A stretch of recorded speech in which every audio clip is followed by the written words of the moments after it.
शिक्षा चिकित्सा भरपूर रोजगार है, उज्जवल भविष्य का यही तो मूल आधार है। विकास हो रहा है, उत्थान हो रहा है, प्रगति का द्वार खुला है, दशा दिशा भी बदल रहा है। विकास की नई गाथा लिख रहा है झारखंड, हमारा झारखंड, उभरता झारखंड, हमारा झारखंड, उभरता झारखंड।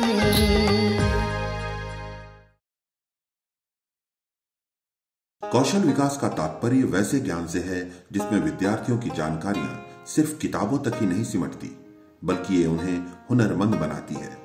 यह ज्ञान उनके लिए आगे चलकर रोजगार का एक साधन भी बनता है। वर्तमान समय में रोजगार की जो दशा है, ऐसे में कौशल विकास जैसे पाठ्यक्रम का होना बहुत ही आवश्यक है। इसके जरिए यदि व्यक्ति को सरकारी नौकरी ना भी मिले तो वे अपने हुनर के बल पर अपने लिए रोजगार सृजित कर सकते हैं। आज की युवा पीढ़ी को हुनर के बल पर आत्मनिर्भर बनाने के उद्देश्य से कौशल विकास की कई योजनाएं चलाई जा रही हैं। ऐसी ही एक परियोजना है संसदीय संकुल विकास परियोजना। इसका मुख्य उद्देश्य युवा पीढ़ी को हुनरमंद बनाकर उन्हें आत्मनिर्भर बनाना है तथा इसके जरिए गांवों से हो रहे पलायन पर अंकुश लगाना है। ये परियोजना देश के कई राज्यों में चलाई जा रही है। इसका लक्ष्य देश भर में 77,000 परिवारों को लाभान्वित करना है। अपना प्रदेश झारखंड एक जनजातीय बहुल क्षेत्र है। यहाँ खासकर जनजातीय युवतियों के सामने रोजगार की बहुत बड़ी समस्या है। इनका सामाजिक, आर्थिक और शैक्षणिक स्तर आज भी समय से बहुत पीछे चल रहा है। अतः ऐसी युवतियों को ध्यान में रखकर अपने प्रदेश के गुमला के बिशुनपुर क्षेत्र में विकास भारती द्वारा इस परियोजना के तहत इन्हें जोड़ा जा रहा है। इसके जरिए इन्हें कंप्यूटर, सिलाई कढ़ाई, खाद्य प्रसंस्करण तथा वनौषधि आदि का प्रशिक्षण दिया जा रहा है। इससे ये हाथ हुनरमंद बन रहे हैं और इस काबिल हो रहे हैं कि बेरोजगारी और पलायन जैसी समस्या से निपट सकें। इनके आत्मविश्वास में वृद्धि हो रही है और ये आत्मनिर्भरता की ओर बढ़ रही है। 17 नवंबर से लेकर के जो झारखंड के अनुसूचित जनजाति बालिकाओं का एक विशेष परियोजना के तहत उनको स्किल का, हुनर का, उद्यमी का प्रशिक्षण दिया जा रहा है। ये संसदीय संकुल विकास परियोजना ग्रामीण युवती उद्यमी के अंतर्गत ये प्रशिक्षण शिविर विकास भारती बिशुनपुर में चल रहा है। इस प्रशिक्षण शिविर में झारखंड के 12 जिला के अनुसूचित बालिकाएं प्रशिक्षण ले रही है और इस दौरान जो प्रशिक्षण चल रहा है इसमें से मुख्य रूप से 4 विषय को लेकर के प्रशिक्षण दिया जा रहा है, जिसमें मुख्य रूप से है आईटी में ई गवर्नेंस, दूसरा सिलाई और कढ़ाई का, तीसरा खाद्य प्रसंस्करण विषय पर और चौथा वनौषधि पौधा उत्पादन और प्रसंस्करण को लेकर के जो झारखंड में प्रचुर मात्रा में पाया जाता है ऐसे वनौषधियों का प्रशिक्षण दिया जा रहा है। प्रशिक्षण का मूल जो उद्देश्य है वो वर्तमान समय में एक तो बेरोजगारी है, दूसरा पलायन है। तो गांव में जो बालिकाएं हैं, बालिकाएं स्वयं ही हुनरमंद होकर के गांव में उद्यम खड़ा करें और साथ ही साथ जो यहाँ से सीख के जाने के बाद अपने गांव में एक सेंटर के रूप में उसको डेवलप करेंगे। आज के जमाने में कंप्यूटर की उपयोगिता हर क्षेत्र में हो गई है, अतः इस क्षेत्र में रोजगार की बहुत संभावनाएं बढ़ गई हैं। यही वजह है कि इस परियोजना के तहत ज्यादा से ज्यादा ग्रामीण जनजातीय युवतियों को कंप्यूटर की शिक्षा से जोड़ने की कोशिश की जा रही है। बिशुनपुर में चलाई जा रही इस परियोजना के तहत ग्रामीण युवतियों को बिल्कुल शुरुआत से कंप्यूटर सिखाया जा रहा है। इससे इनका आत्मविश्वास बढ़ रहा है और वे इस हुनर में माहिर होती जा रही हैं। तो ये यहाँ तो बच्चे सब जनजातीय बच्चे सब आए हुए हैं, जो मतलब रूरल एरिया के पूरा आए हुए हैं, जिनको कंप्यूटर के बारे में पूरा नॉलेज पूरा पता भी नहीं था कि कंप्यूटर क्या होता है। तो कंप्यूटर के बारे में पूरा पहले तो कंप्यूटर के बारे में पूरा इंट्रोडक्शन दिए, क्या कंप्यूटर होता है, कंप्यूटर से क्या क्या हो रहा है आजकल, हार्डवेयर के बारे में पूरा बताया उसको, माउस क्या होता है, मॉनिटर क्या होता है, प्रिंटर क्या होता है, यूपीएस क्या होता है, इसके फंक्शन के बारे में बताया। फिर उसके बाद उसको कैसे असेंबल करना है, जब उस कंप्यूटर चालू करने के लिए असेंबल करना, कैसे उसको जो अथी करेंगे, जोड़ेंगे, उसको स्टार्ट करेंगे कैसे, तो यूपीएस को कहाँ से जोड़ते हैं, सीपीयू को कहाँ से जोड़ते हैं, कहाँ से कनेक्शन करते हैं, मॉनिटर का कहाँ से कनेक्शन करते हैं, उसका क्लास दिए उसको। यहाँ आने वाली युवतियों के बीच शुरुआत में कंप्यूटर को लेकर बहुत झिझक थी। यहाँ कुछ दिन प्रशिक्षण लेने के बाद उनकी ये झिझक खत्म हुई है। इन लोगों ने धीरे धीरे इसे आत्मसात कर लिया है। यहाँ के प्रशिक्षक बताते हैं कि यहाँ से प्रशिक्षण लेकर ये खुद की कोचिंग क्लास, प्रिंटिंग प्रेस तथा नौकरी आदि के जरिए आमदनी प्राप्त कर सकती हैं और आत्मनिर्भर भी बन सकती हैं। सिलेबस तो यहाँ सर इसमें मतलब कि फर्स्ट तो टाइपिंग है, टाइपिंग मास्टर मतलब कि टाइपिंग में स्पीड आपको मतलब कि जैसे टाइपिंग एवरेज स्पीड 40 वर्ड पर मिनट होना चाहिए। तो अभी तो उतना नहीं आया सर, काहे कि फिर भी मतलब कि सब 100 के आसपास आ गया है। तो हम समझते हैं कि सर 45 मतलब 60 दिन अभी हुआ है, 60 दिन में नहीं हुआ है,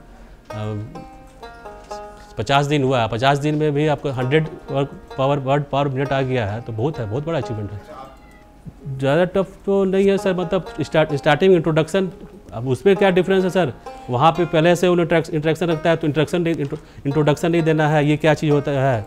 बाकी तो हमको नहीं लगता है कि सर दिक्कत है। हाँ, थोड़ा है कि यहाँ इनको स्टार्टिंग करने में थोड़ा सा इंट्रोडक्शन देने में थोड़ा टाइम लगा। जैसे कीबोर्ड से, कोई कीबोर्ड से तो किसी का इंट्रैक्शन नहीं था, कीबोर्ड में कैसे करना है, चलाना है, कोई पहली बार कंप्यूटर सब यूज कर रहे थे, तो कीबोर्ड के बारे में, फंक्शन के बारे में जाना, कोई F1 फंक्शन क्या होता है, कंट्रोल फंक्शन क्या होता है, वो सब बारे में बताया। और जो बाहरी है तो वो सब तो पहले से उनको नॉलेज है, तो थोड़ा सा ये डिफरेंस है सर, बाकी तो सब। यहाँ प्रशिक्षण लेने आई रांची की कविता कुमारी बताती हैं कि पहले वो घर बैठकर अपना समय बर्बाद किया करती थी। जैसे ही उन्हें इसकी जानकारी हुई, उन्होंने अपने आप को प्रशिक्षण के इस कार्यक्रम से जोड़ लिया। यहाँ आने के बाद इन्होंने कंप्यूटर में इतना कुछ सीख लिया है कि अब वो इससे आमदनी प्राप्त कर सकती हैं और स्वावलंबी बन सकती हैं। जैसे कि हम लोग घर में थे, तो हम लोग निकलेश मेहती सर है ना, जो जन शिक्षा संस्था वहाँ रांची में है, वहाँ पे मतलब एक ऑफिस है, हेड ऑफिस है। उसमें सर बोले कि विकास भारती बिशनपुर में मतलब एक ट्रेनिंग होगा कंप्यूटर का, आईटी का, इंफॉर्मेशन टेक्नोलॉजी का, तो तुम जाना चाहोगी बोल के बोले। तो हम बोले कि सर मतलब बतलाए कुछ, तो हम बोले कि ठीक है सर जाएंगे बोल के। मतलब यहाँ मतलब आएंगे तो कुछ भी तो नॉलेज होगा ना, ताकि हम खुद का पैर में खड़ा हो सकेंगे, इसलिए यहाँ आए। और सर यहाँ पे graphs, letter, resume, document, page layout, header footer, hyperlink और स्मार्ट चार्ट, और अभी तो एक्सेल में काम कर रहे हैं। नो सर, मतलब जानते नहीं थे कि कंप्यूटर होता है क्या, और पकड़े भी नहीं थे। तो यहाँ आने के बाद में बहुत कुछ सीखे, कंप्यूटर क्या होता है। सर यहाँ पे जाने के बाद कोई जॉब, किसी कंपनी में जॉब करेंगे, अगर जॉब ना मिले तो खुद का मतलब कैफे खोल सकते हैं। इसी तरह से लातेहार की मीना कुमारी भी पीजी की पढ़ाई पूरी करने के बाद घर पर बेरोजगार बैठी थी। वो पैसों के अभाव में अपनी कंप्यूटर सीखने की इच्छा को भी पूरी नहीं कर पा रही थी। इस परियोजना के माध्यम से उन्हें अपनी इच्छा पूरी करने का मौका मिला। उन्होंने इसके अंतर्गत कंप्यूटर का प्रशिक्षण लेना शुरू कर दिया। कल तक जहां इनका परिचय कंप्यूटर से बिल्कुल नहीं था, आज इस प्रशिक्षण के माध्यम से वो धीरे धीरे इसमें निपुण होती जा रही हैं। नो सर, मुझे बहुत इंटरेस्ट था, काहे कि पहले जैसे कि पीजी फाइनल करने के बाद हम घर में थे, तो हम चाहते थे कि हम भी कंप्यूटर सीखें। उसके बाद उपलब्ध नहीं हो पाया पैसा, तो कर नहीं पाए। यहाँ मुझे पता चला विकास भारती में होता है ट्रेनिंग, तो फिर जो आंगनबाड़ी सेविका लोग हैं ना, तो उन्हीं लोग के थ्रू हमको पता चला कि वहाँ ट्रेनिंग होता है, तो उन्हीं लोग के थ्रू हम यहाँ पर आए हैं। और पहले तो कुछ ऐसे नहीं आता था हमको, पहले सोचते थे कि कंप्यूटर होता क्या है और उसमें किस प्रकार से काम किया जाता है। तो यहाँ आए तो बहुत कुछ हमको सीखने को मिला। सबसे पहले तो यहाँ का रहन सहन हमको अच्छा लगा, सबके साथ किस प्रकार से रहना चाहिए, किसके साथ कैसा व्यवहार करना चाहिए, साफ़ सफाई पे फोकस हुआ। उसके बाद पढ़ाई पे मतलब हम फोकस किए। पहले तो हमको कंप्यूटर जब देखे ना तो हम डरते थे, कीबोर्ड कैसे पकड़े, कैसे छुए, और माउस को क्लिक करने के लिए बहुत हमको डर लगता था। धीरे धीरे 8-15 दिन से होते होते फिर हम अपने आप में मतलब ये हो गए। कृषि परिवार से आने वाली मीना कुमारी एक शिक्षित युवती हैं। रोजगार नहीं मिलने की वजह से उन्होंने अपने कंप्यूटर के इस कौशल को प्रशिक्षण के माध्यम से विकसित किया है। उन्हें पूर्ण विश्वास है कि वे इसके जरिए स्वावलंबी बन जाएंगे। मेरा घर का माहौल तो मेरे फादर तो अभी कृषि करते हैं। कस्तूरबा विद्यालय में, सरकारी विद्यालय में हम पढ़ाई की हूँ। उसके बाद स्कॉलरशिप मिला, उसके बाद फिर बीए के लिए स्कॉलरशिप मिला, उसी से हम एडमिशन किए। सर मैं अपना जॉब करना चाहती हूँ। यहाँ से जाने के बाद रेंज ऑफिस में हम ऑपरेटर में मतलब अप्लाई करना चाहती हूँ। अगर यदि काम नहीं मिले तो अपने से खुद अपना कैफ़े खोल करके फिर ऑनलाइन मैं कर सकती हूँ। और ये नहीं कि मतलब क्या बोलूँ कि एक दूसरे के यहाँ मैं काम करने जाऊँ, अपने से मतलब अपना कैफ़े खोल करके दूसरों को मैं काम दूँ। ऐसे ही चाईबासा की अनीता पूर्ति भी यहाँ कंप्यूटर का प्रशिक्षण ले रही हैं और उससे लाभान्वित हो रही हैं। यहाँ से प्रशिक्षण लेने के बाद इनका इरादा प्रज्ञा केंद्र खोलने का है। जी सर, कंप्यूटर में बहुत इंटरेस्ट था, मतलब पहले से ही कि मतलब हम सीखेंगे बोल करके सोच के रखे थे, तो इसलिए मौका मिल रहा है तो इसको नहीं छोड़ेंगे बोल करके आए यहाँ ट्रेनिंग लेने के लिए। इससे पहले सर 1 सप्ताह क्लास किए थे, पर क्या बोलते हैं वो फ्रेंड लोगों के साथ में थे तो वो लोग छोड़ दी ना, तो इसलिए अकेले हो गए, तो इसलिए नहीं कर पाए। तो इसलिए यहाँ आने का मौका मिला, तो इसलिए यहाँ पे रिज्यूम बनाने सीखे, कार्ड बनाने सीखे, पेंट करने सीखे और ईमेल करने सीखे। और उसके बाद इंटरनेट अपना घर जाने के बाद सर जॉब करना चाहूँगी, या तो जॉब नहीं भी मिलता है तो अपना प्रज्ञा केंद्र खोल के चलाऊँगी। संसदीय संकुल विकास परियोजना का मुख्य उद्देश्य जनजातीय युवतियों को रोजगार के लायक बनाना है, उनके कौशल का विकास कर उन्हें आत्मनिर्भर बनाना है। इस उद्देश्य की पूर्ति के लिए विकास भारती ऐसी युवतियों को सिलाई का प्रशिक्षण दे रही है। यहाँ इस प्रशिक्षण से वैसी युवतियां भी जुड़ रही हैं जिन्हें सिलाई का पहले से कोई अनुभव नहीं रहा है। कुछ दिनों के प्रशिक्षण के बाद वो इस सिलाई के क्षेत्र में अपना अधिकार जमा लेती हैं। इनका आत्मविश्वास इतना बढ़ जाता है कि वे लोगों को इसका प्रशिक्षण तक दे सकती हैं। हाँ सर, जैसे हम स्टार्टिंग में जब आए हुए थे तो बच्चे लोग तो मतलब यहाँ पे कुछ बहुत बच्चे थे कि मशीन तो मतलब कभी चलाए ही नहीं थे, लेकिन ये लोग मन में सोच रहे थे कि सीख पाएंगे नहीं सीख पाएंगे। तो ये लोग को हम बोले कि नहीं सीख जाइएगा। तो धीरे धीरे मतलब इन लोग डरते डरते तो स्टार्ट किए। फिर अभी इन लोग मतलब सब कुछ अपने से फैब्रिक कटिंग करके अपने से सिलाई कर लेती हैं। सर ये लोग तो सब कुछ ऐसे जितना बता रहे सब कुछ अच्छे से सीख रही है। कुछ लोग को मतलब थोड़ा थ्योरी में प्रॉब्लम होता है, बट स्टिचिंग में और ये कटिंग में कुछ भी प्रॉब्लम नहीं होता है। इन लोग स्टार्टिंग में कुछ भी नहीं जानते थे, लेकिन अभी ऐसा है कि सब लोग अपने से कटिंग करके सिलाई कर सकते हैं। ये लोग को है कि हम लोग भी एक ट्रेनर बने या फिर आगे किसी कंपनी में भी कुछ भी मतलब कर सके, लेकिन हम लोग जा करके चुपचाप बैठे ना कुछ करें। यहाँ इस संस्था में दुमका की स्वीटी मुर्मू सिलाई का प्रशिक्षण ले रही हैं। इन्हें इसकी जानकारी इनके गांव के महिला समूह से मिली थी। इन्होंने इंटर तक की पढ़ाई की है। इसके बाद ये अपनी जीविका उपार्जन के लिए सिलाई का प्रशिक्षण ले रही हैं। हम लोग का गांव में ग्रुप है, तो उधर तेजस्विनी ग्रुप, उसी से हम लोग को पता चल गया। मतलब उधर में सिलाई सेंटर के लिए मतलब ये है, फ्री है, सब कुछ फ्री है, तो चलो भाई हम लोग सीख लेते हैं, इसलिए आ गए यहाँ। अगर हम लोग का गाँव घर में कुछ काम नहीं होता है ना, तो इसलिए कोई अगर सीखेंगे तो सेल्फ एम्प्लॉयड मतलब कर सकते हैं, कुछ करेंगे फैमिली के लिए, इसलिए आ गए। नहीं पहले तो हम तो घर में नहीं रहते थे गांव में, क्या हॉस्टल में, इसके बाद बाहर चले गए पढ़ने के लिए। इसके बाद इस साल ही आए, तो गांव घर में इतना ख़राब स्थिति है, मतलब लड़कियां पढ़ती नहीं है, काम करने जाती है इधर उधर। तो चलो भाई हम थोड़ा शिक्षित थे तो थोड़ा कुछ करके दिखाए, मतलब दूसरों को आगे बढ़ा सके, इसलिए आ गए। ट्रेनर बन के दूसरों को सिखाएंगे, फिर अपना रोजी रोटी कमाएंगे, फिर मम्मी को भी पालेंगे, बस ऐसे सोचे हैं। लातेहार की सागर मणि कुमारी भी अपने घर की आमदनी बढ़ाने के उद्देश्य से सिलाई का प्रशिक्षण ले रही हैं। वो यहाँ से प्रशिक्षण हासिल कर महिलाओं के वस्त्र बनाने में निपुण हो गई हैं। वो चाहती हैं कि अपने गांव में लोगों के वस्त्र सिलकर इसे अपनी आमदनी का जरिया बनाएं। घर में कोई आमदनी नहीं थी, इसलिए मेरे पापा विकलांग हैं और मेरी मम्मी स्कूल में काम करती है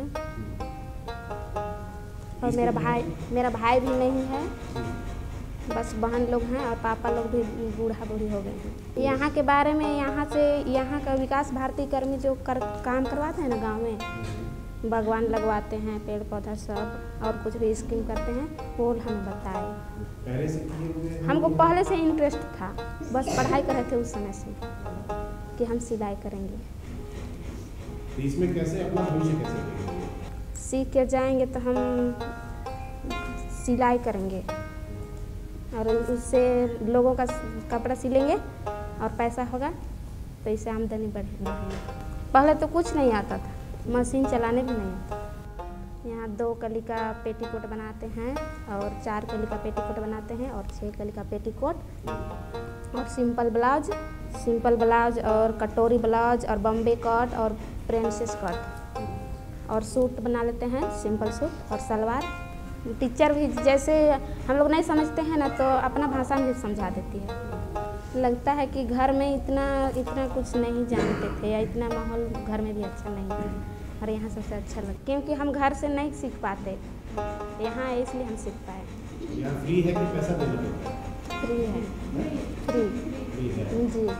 दुमका की मोनालिसा टुड्डू भी अपनी आर्थिक समस्या को दूर करने के लिए सिलाई का प्रशिक्षण ले रही हैं। वो इसका प्रशिक्षण हासिल कर अपने गांव में सिलाई का काम करना चाहती हैं और लोगों को इसका प्रशिक्षण भी देना चाहती हैं। मेरे पापा थोड़ा ब्लाउज और पेटीकोट सब ऐसे सिलाई करते हैं घर में, तो छोटे में तो चांस नहीं मिला लेकिन फिर भी इंटरेस्ट था कि हम भी सिलाई करेंगे। तो पापा भी बोल रहे थे कि सीखना, तो चांस नहीं मिला। तो अभी इसके बाद शादी हो गया मेरा। शादी होने के बाद तो स्थिति ख़राब है, मतलब हम लोग पहाड़ी एरिया है तो गांव घर में ऐसे बाज़ार मार्केटिंग का सुविधा नहीं है, तो और दिक्कत लगने लगा। तो हम और कठोर हो गए कि हम टेलर ऐसे सीखेंगे तो से मौका मिलेगा तो हम सीखेंगे। तो पापा से बोले थे कि हमको ट्रेनिंग मतलब करवाइए इसे, तो फिर इंतज़ार किए तो अभी पता चला कि हम लोग का गांव में जो आंगनबाड़ी से तेजस्विनी का काम करते हैं जो प्रेरक, तो बताए कि इससे सिलाई सेंटर का ट्रेनिंग होता है, अगर आप जाना चाहते हैं तो इच्छुक हैं तो जा सकते हैं। आज की तारीख में वनौषधि की मांग बाजार में बढ़ती जा रही है। अपने झारखंड प्रदेश का वातावरण इसके लिए काफी उपयुक्त है, पर आज की युवा पीढ़ी वनौषधि बनाने के ज्ञान से वंचित होती जा रही है। अतः उन्हें इससे परिचित कराकर उन्हें लाभान्वित करने के उद्देश्य से बिशुनपुर में इसकी खेती का प्रशिक्षण जनजातीय युवतियों को दिया जा रहा है। वे इससे आर्थिक रूप से आत्मनिर्भरता की ओर बढ़ रही हैं। देखिए, अभी तक ये जो विषय है, ठीक है, ज़्यादातर आपको पुराने लोग, बुजुर्ग लोग इसमें हैं, वर्तमान करते थे, लेकिन जब तक हम लोग नए पीढ़ी को इसके विषय पर उनको नए सीख नहीं बनाएंगे, उनको वो नहीं सीखेंगे, तब तक ये आगे की पीढ़ी तक ये पहुंच नहीं सकता है। ज्ञान जो है ये तो हमारे परंपरागत ज्ञान है और वनौषधि का ट्रेनिंग से उनको ये फ़ायदा होगा कि वो इनका अभी वर्तमान समय में पूरे दुनिया में वनौषधियों की मांग बढ़ी है, क्योंकि जो हर्बल मेडिसिन है इसके उत्पादक जो हैं, इनका इंडस्ट्री जो है वो भी बढ़ रहे हैं और अभी तक 90% जो वनौषधियाँ हैं, जड़ी बूटियाँ हैं, वो जंगल स्रोत से ही प्राप्त होती आ रहा है। लेकिन अब मांग भी बढ़ी है उसका और धीरे धीरे जंगल भी बहुत कारणों से नष्ट हो रहे हैं। वन उत्पाद का इस्तेमाल कर औषधि बनाना यहाँ के जनजातियों की परंपरा रही है। इस प्रशिक्षण के माध्यम से विकास भारती वैज्ञानिक रूप से इस परंपरा को युवा पीढ़ी को सौंपना चाहती है। इससे न सिर्फ एक बहुमूल्य परंपरा बचेगी, बल्कि जनजातीय युवतियाँ इससे लाभान्वित भी होंगी। देखिए, इनको आदिवासी महिलाओं को जो है वो तो शुरू से जंगल में जुड़े हुए थे, लेकिन बहुत से जानकारी भी है, बहुत सी चीज़ें जानकारी नहीं भी है, तो उनको इनका जानकारी देना है और वैज्ञानिक तरीके से जो परंपरागत ज्ञान है और आधुनिक विज्ञान है उसको समन्वय करके, यानी ये जो ज्ञान है इसको भी बचाना है, इसको इस संस्कृति को आगे भी ले जाना है, और साथ साथ जो भी औषधि निर्माता हैं उनको क्वालिटी जो हर्ब्स है, जो जड़ी बूटियाँ हैं, वहाँ तक पहुँचाना भी एक काम है। और आदिवासी महिलाएं इसको सीख जाएगी तो मेरे ख्याल से उसको खेती भी कर पाएगी वो लोग, और बचाने में भी उनका एक बहुत बड़ा सहयोग उनका रहेगा। लातेहार की मधुमाला कुजूर आज विकास भारती के माध्यम से वन औषधि की खेती का प्रशिक्षण ले रही हैं तथा उसे बनाने का गुण सीख रही हैं। वो बताती हैं कि झारखंड में ऐसा प्रशिक्षण पहली बार दिया जा रहा है। यही वजह है कि वो इस कार्यक्रम से जुड़ी हुई हैं। हमारे यहाँ गारू प्रखंड में विकास भारती के तहत ऐसे कार्य होते हैं, उन्हीं के तहत हम लोग को मालूम हुआ कि यहाँ पर मतलब ट्रेनिंग लिया जा रहा है। यहाँ पे मतलब और सब्जेक्ट का तो हम लोग कहीं भी कर सकते हैं ट्रेनिंग, सिलाई हो गया, जैसे आईटी हो गया, ये सब तो हम लोग अपने गांव में भी कर सकते हैं, पर झारखंड में यहाँ पहली बार ट्रेनिंग हो रही है, इसलिए हम लोग का इंटरेस्ट इसमें हुआ। और इसमें खास ये है कि इसमें मतलब वनौषधि भी, जितने भी दवाइयाँ हैं ये हम लोग को वनौषधि वन से ही मिलते हैं, वन से मिलते हैं, और इसका हम लोग को रोकथाम करना है। जैसे दिनों दिन पेड़ पौधे जंगल कट रहे हैं, इसको हम लोग को रोकना है, इसलिए हम लोग इसमें ज़्यादा इंटरेस्ट लिए हैं। भविष्य में लाभ भी लेना है। अभी हम लोग भी अच्छी तरह से नहीं जानते हैं कि यहाँ पर क्या क्या पौधा पहले था और अभी क्या है। अभी तो हम लोग जो बचा है पुराने समय से उसी को हम लोग देख पा रहे हैं, और हमारे पुरखे जो थे वो बहुत तरह के पेड़ पौधे देखे जो अभी मतलब जंगल कट रहा है तो हम लोग देख नहीं पा रहे हैं। इसी चीज़ को हम लोग अपने आने वाले पीढ़ियों के लिए बचाना चाहते हैं, सुरक्षित रखना चाहते हैं, ताकि आगे की पीढ़ी भी देख सके। औषधीय पौधों की वस्तुतः हमारे जीवन में महत्वपूर्ण भूमिका रही है। जिस तरह से वो लुप्त होते जा रहे हैं, इन्हें बचाना भी हमारा कर्तव्य है। यहाँ की जनजातीय महिलाएं इस कर्तव्य को बखूबी निभा रही हैं और औषधीय पौधों का संरक्षण कर रही हैं। इससे वे अपने लिए रोजगार भी सृजित कर रही हैं। सर, जो हमसे पहले के जो पीढ़ी थे वो बताते थे कि ये पौधा ऐसा था, इससे इस चीज़ का दवा बनता था, तो अभी हम लोग खोजते हैं उस चीज़ को तो वो चीज़ मिलता नहीं है। तो हम लोग को लगता है कि काश अभी हम लोग इस चीज़ को नष्ट नहीं करते, नहीं काटते, तो हम लोग को अभी मिल जाता, ये चीज़ हम लोग अपने उपयोग में ला सकते थे। जी, अभी हम लोग यहाँ पे प्रशिक्षण लेने आए हैं। यहाँ से हम लोग प्रशिक्षण ले रहे हैं प्रैक्टिकली द्वारा और थ्योरी द्वारा। पहले हम लोग को थ्योरी बताया जाता है, समझाया जाता है, लिखवाया जाता है, उसको हम लोग अच्छी तरह से समझते हैं। फिर हम लोग को प्रैक्टिकल कराया जाता है। प्रैक्टिकल में हम लोग कैसे खेत तैयार करना है, कैसे पौधारोपण करना है, इन सब के बारे में हम लोग सीखते हैं। उसके बाद हम लोग यहाँ से सीख करके जाएंगे। फिर जैसे बंजर भूमि है गांव में, तो बंजर भूमि में हम लोग उसको जुताई कोड़ाई करवा कर एक तरह से हमारा अपना रोजगार होगा और साथ में दूसरों को भी हम लोग रोजगार देंगे। आज के जमाने में महंगी महंगी शिक्षा लेकर डिग्रियां हासिल करने के बावजूद नौकरियों की अनिश्चितताएं बनी रहती हैं। ऐसे में डिग्री से ज्यादा महत्वपूर्ण व्यक्ति का कौशल बनता जा रहा है। यदि आपके हाथों में हुनर है तो वो आपको भूखा नहीं सोने देगा। यही वजह है कि अपने प्रदेश में सरकार द्वारा इन दिनों कौशल विकास पर ज्यादा बल दिया जा रहा है। गुमला के बिशुनपुर क्षेत्र में विकास भारती द्वारा प्रशिक्षण देकर यहाँ की जनजातीय युवतियों को हुनरमंद बनाया जा रहा है और उन्हें आर्थिक रूप से स्वावलंबी बनाने का प्रयास किया जा रहा है। यहाँ की युवतियां इसके माध्यम से अपना कौशल विकास कर रही हैं और आत्मनिर्भरता की ओर कदम बढ़ा रही हैं। विकास की नई गाथा लिख रहा है झारखंड, हमारा झारखंड, उभरता झारखंड, हमारा झारखंड, उभरता झारखंड।